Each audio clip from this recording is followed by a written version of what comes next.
Vamos a recibir al congresista Víctor Flores, de la bancada de Fuerza Popular. Él se encuentra en semana de representación y, como siempre lo hace, está aquí en línea directa. Congresista, buenas noches, bienvenido. Buenas noches, qué gusto, encantadísimo de estar acá. Muchísimas gracias.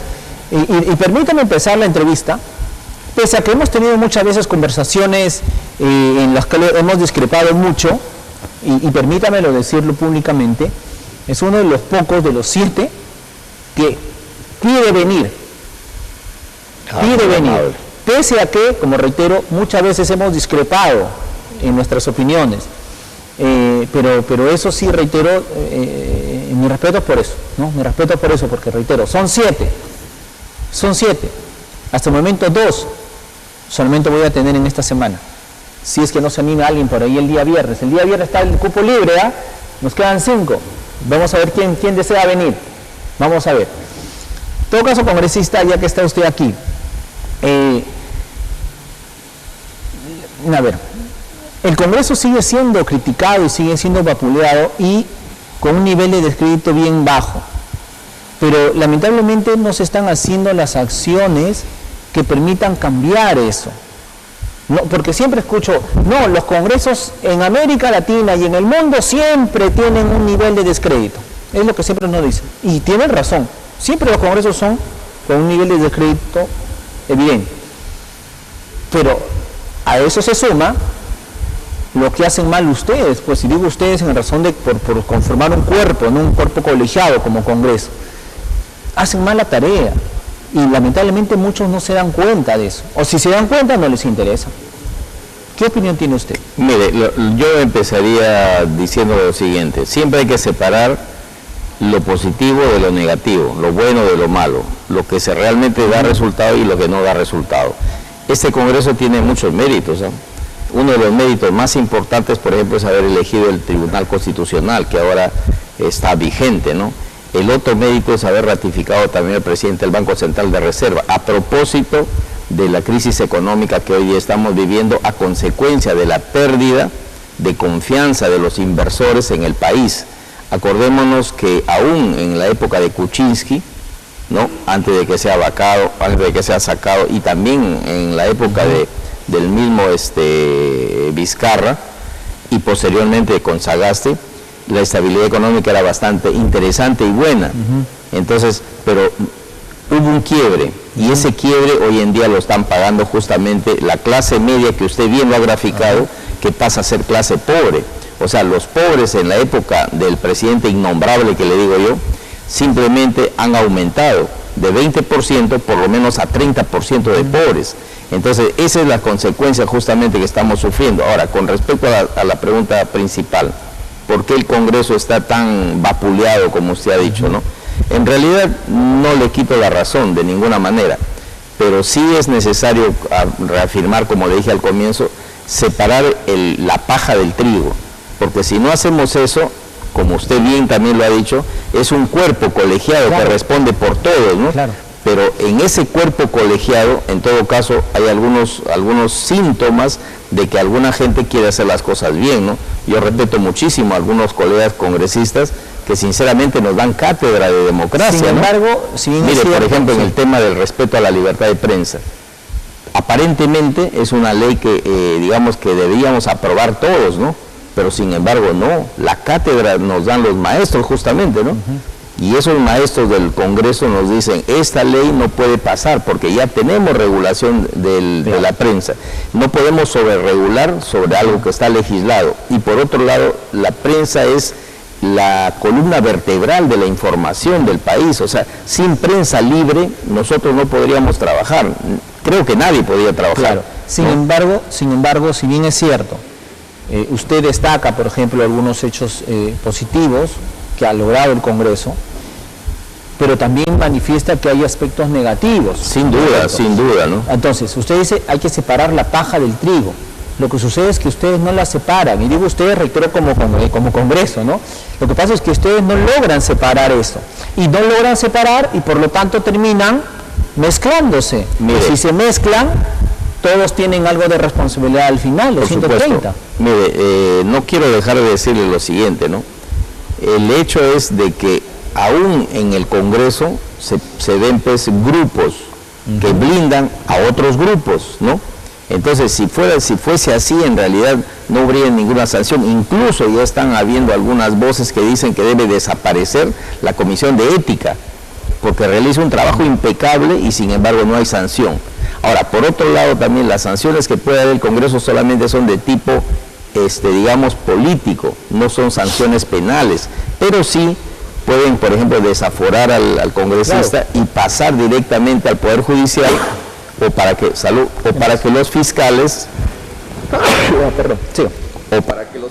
hagan su trabajo, ¿no? Claro, entonces la idea es justamente esa. Nosotros tenemos que responder a las faltas graves, medianas, moderadas o muy difíciles de controlar, pero solamente como un control político. El resto tiene que seguir su curso, o sea, no podemos interferir en la justicia. Claro, la justicia va a seguir, mire, con el tema de los niños últimamente, ahorita nuevamente están están ya en el Poder Judicial. ¿Quién los blindó? No, por eso le digo, hay grupos que blindan a otros grupos. Eso, mire, ¿por qué no pudimos vacar al presidente innombrable? Justamente por esa misma razón, porque había gente que lo blindaba. A pesar de los múltiples hierros que tenía, a pesar del descalabro de la economía. Ahorita acabo de escuchar un poco al economista, ¿no?, que el Producto Bruto Interno, la inflación, etcétera, justamente, pero para recuperar los estándares, digamos, de economía sólida, tenemos que volver al camino anterior. Sin embargo, hay otro análisis, en el sentido de que, al final, todos necesitan de todos. Y las bancadas necesitan al final de todas las bancadas. Fuerza Popular necesitó de Perú Libre para, por ejemplo, elegir al defensor del pueblo. No, de ninguna manera.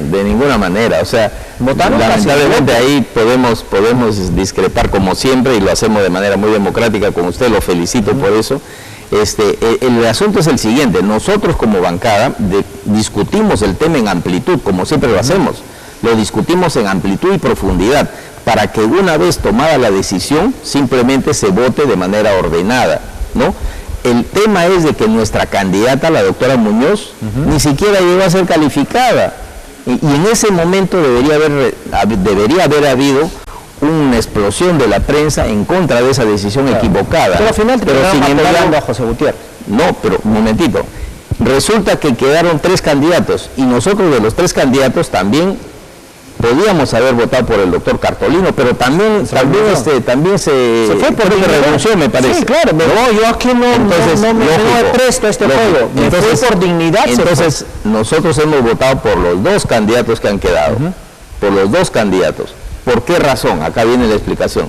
Porque necesitábamos un defensor del pueblo, porque no podemos estar con un defensor interino que casi medio periodo ha estado en un interinato. ¿Y usted cree que el señor José Gutiérrez era la mejor opción? No, yo no estoy hablando que si es el mejor o peor, porque acá viene la otra explicación. A mí me parece de que José Gutiérrez tiene que tratar de hacer en el pequeño, mediano plazo que le queda, porque de repente no le queda mucho plazo, tiene que tratar de hacer las cosas de la mejor manera posible. Como yo dije el otro día en un canal, ¿no? Dije, ahorita él está caminando pisando huevos, porque en cualquier momento algún huevo se va a romper y va a comenzar su debacle. Entonces él tiene que estar hilando de manera muy fina. La Defensoría del Pueblo no puede estar en manos de alguien que pisa huevos, pues. Por supuesto que no. Ahí nos arrastra todos los peruanos que dependemos de la Defensoría. Y yo le doy la razón, pero la democracia y el ejercicio de la democracia es esa. Es que eso no es democracia. O sea, no podemos evitarlo. O sea, es que la democracia era con los votos, o sin los votos, igual se elegir. Ustedes pudieron simplemente no votar. No votar por este candidato. No, de ninguna manera, porque pasaba la elección del defensor del pueblo, pasaba para otra legislatura. O sea, el Congreso tiene sus tiempos también, así como las elecciones generales tienen sus tiempos, el Congreso también tiene sus tiempos, y no podemos dejar de pasar. ¿Por qué? Porque aparte de que se elige el defensor del pueblo, también tengo que comunicarle que el defensor del pueblo integra el grupo de magistrados que va a elegir la nueva Junta Nacional de Justicia. Entonces es como ir a jugar a un partido sin entrenador. Entonces, si jugamos un partido sin entrenador, lamentablemente no tenemos el resultado. Ustedes retiran a la señora que estuvo en la Defensoría de manera interina. ella renuncia, se va porque era interina, se va.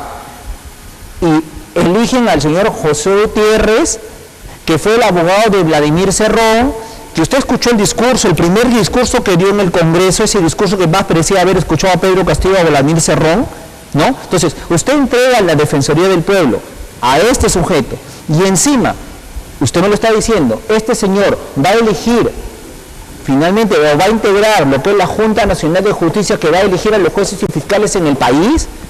O sea, un abogado de Vladimir Cerrón, al cual usted llama impresentable y que finalmente fue el que lo llevó a la presidencia. O sea, ¿dónde está la lógica allí? Mire, no solamente de lógica, sino también de coherencia, porque los que eligen a la Junta Nacional de Justicia es un colegiado. ¿Y quién preside? No es dos personas. ¿Quién preside? Pero el que preside solamente lo preside. Lo preside. Mire, normalmente, pero el que preside es un voto, mil disculpas, pero es un solo voto. Sí. Por lo tanto, mire, ¿se acuerda usted en el Tribunal Constitucional que no pasaban algunas leyes constitucionales, pero no pasaban? ¿Por qué?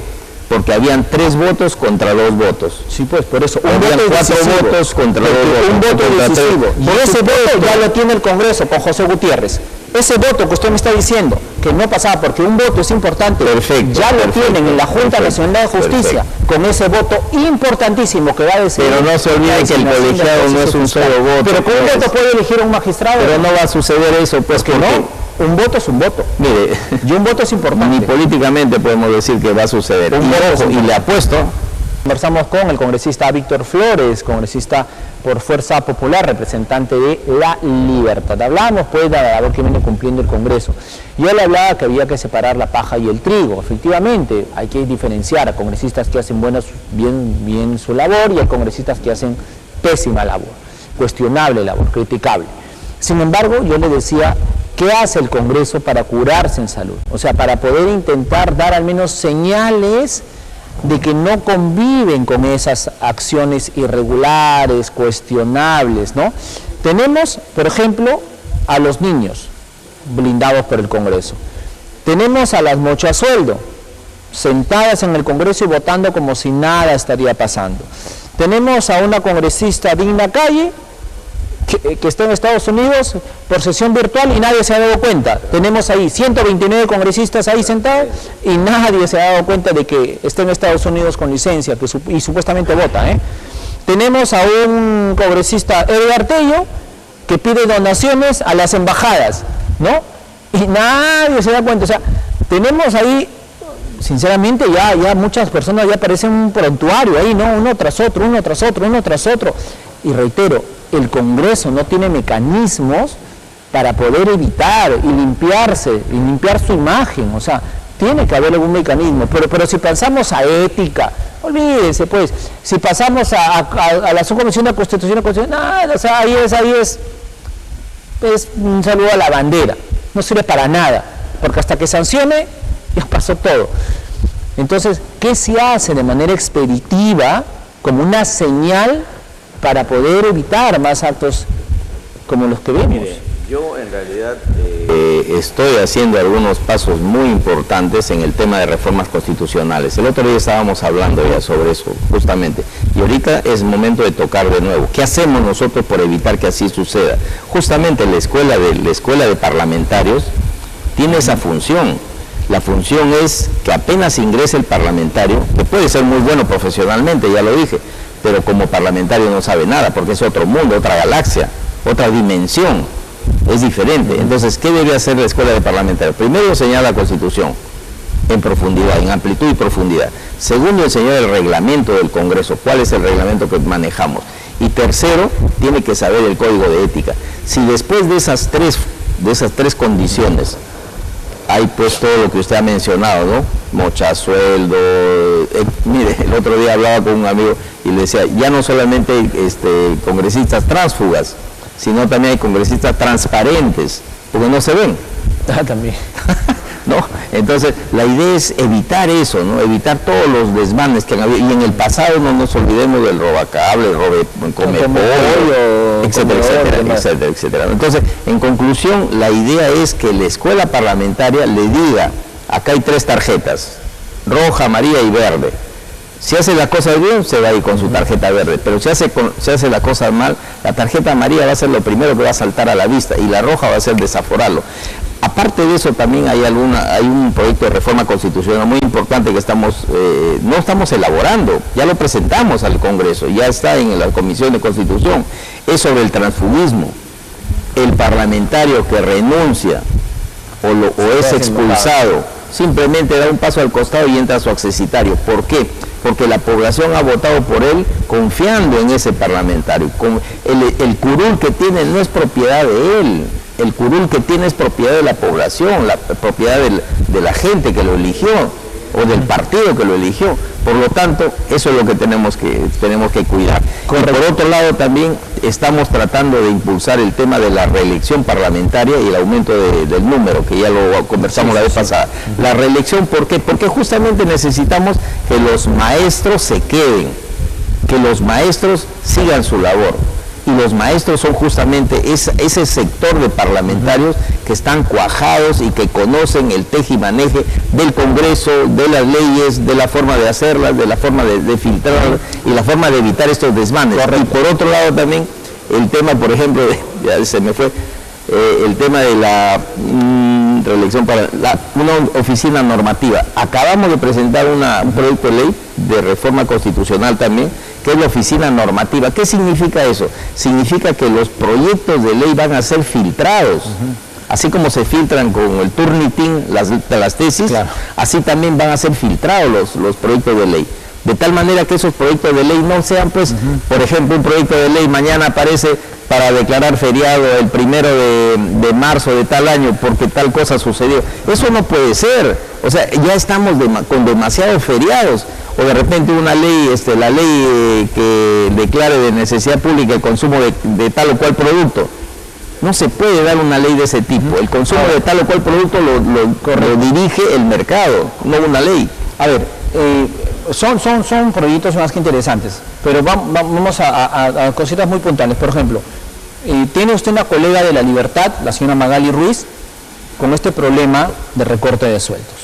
Usted se habrá tenido que cruzar en algún momento. La colega Jontay también. Sí, también, bueno, eso es su bancada, pero ahí hay una gran diferencia. Y acaba de renunciar a su hermano. Claro, hay una gran diferencia. Y justamente usted me da acá esta situación. Tenemos una Magali Ruiz, acusada de recortar el sueldo de sus trabajadores, pero que sigue en la bancada, sigue votando.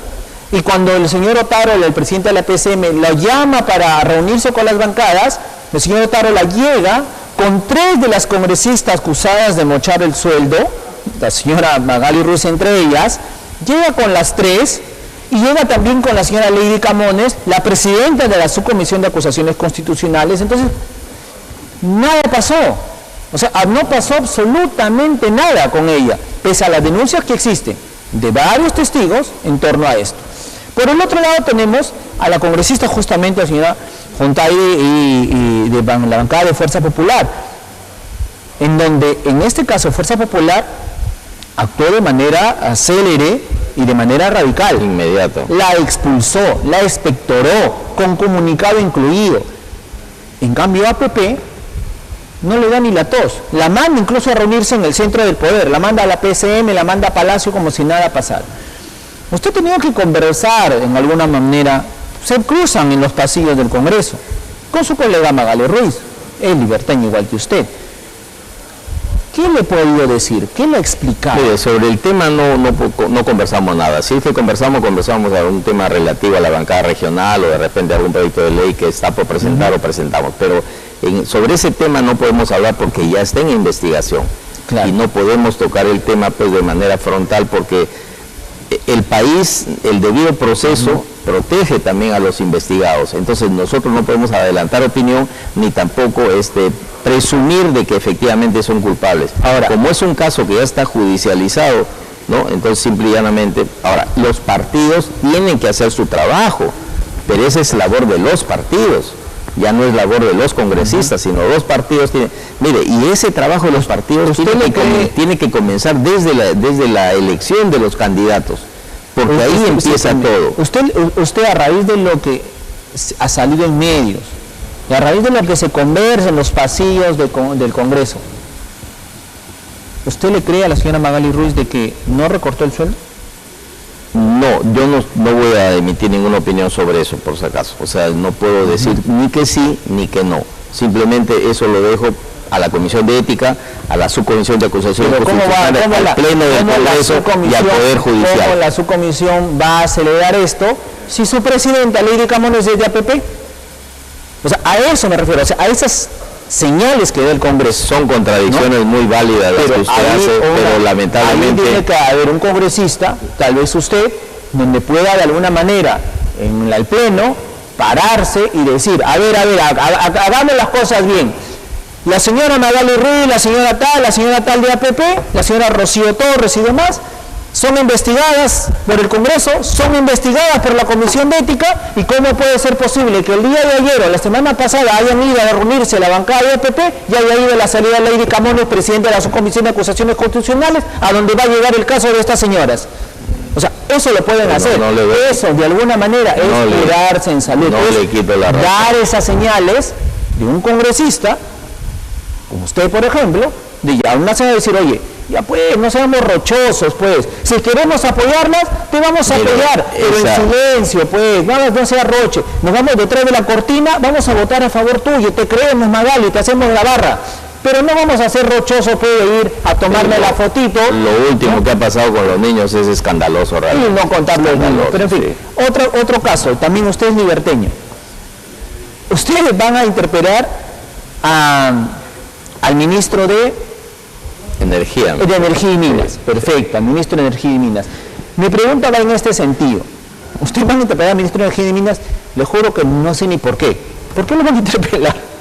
No recuerdo. Bueno, una interpelación no necesariamente tiene que ser por una causa específica. Lo llaman por algo, ¿no? Le dan una relación de preguntas. O sea, es simplemente para que venga a informar lo que está sucediendo en su sector. Ahora, mi pregunta es, miren, imagínense, ni siquiera eso. Yo sinceramente no sé por qué lo van a interpelar, y eso que paro con las noticias todo el día. Pero mi pregunta es, ¿qué hace el Congreso de la República que no interpela, que no cuestiona a la ministra de Salud? ¿Cuántas muertes por dengue tenemos? ¿Quién ha llamado a la ministra de Salud?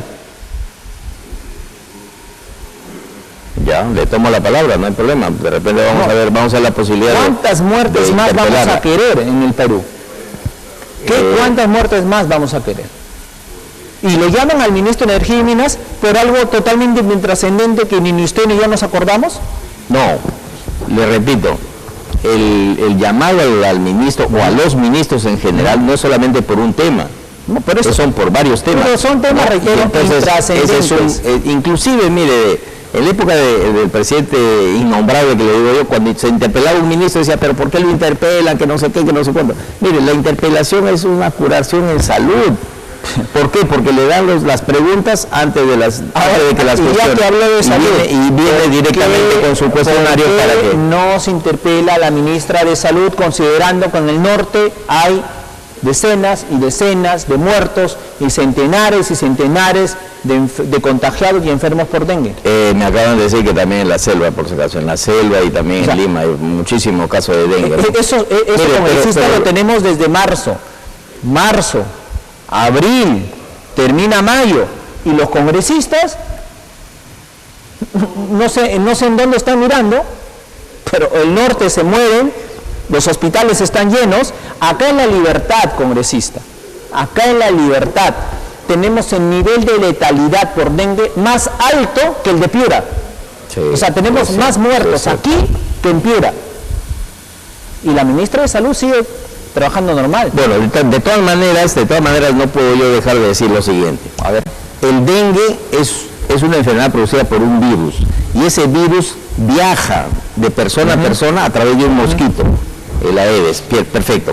Entonces, una sugerencia para la población, para la familia, para la gente que está alrededor de uno, es evitar los depósitos de agua. Simple, tan simple como eso. Donde hay un depósito de agua, o taparlo o simplemente evitarlo. ¿Por qué? Porque las larvas de los mosquitos se van a reproducir en esos depósitos de agua. Entonces, eso es uno. Dos, el dengue, digamos, clásico, es un dengue como una gripe. usted acaba de estornudar 2 veces, posiblemente tenga dengue. No, perfecto, gracias. esperemos que no, pero ese no es un dengue pues letal, no, ni mortal.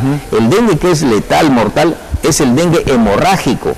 Ese es el dengue que es dificilísimo de controlar. Entonces, ¿qué hacer frente a eso? Simplemente al primer síntoma, visitar al médico, y segundo, tomar sus precauciones. La persona que está con dengue tiene que ser aislada con un mosquitero. Un mosquitero ni siquiera es caro, ¿no? Para evitar que el mosquito le pique y contagie a los demás. Perdón, termino con esto, rápidamente. Terminamos. Y aparte de eso también, las municipalidades de todo el país, los gobernadores regionales, ellos tienen que cumplir su papel, no nos olvidemos de ellos, y también el Ministerio de Salud, ellos son los directamente responsables de la fumigación.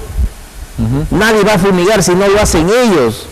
Entonces, las empresas privadas están fumigando por su cuenta, perfecto, no está mal, pero ¿quién debe fumigar? Colegios, escuelas, postas médicas.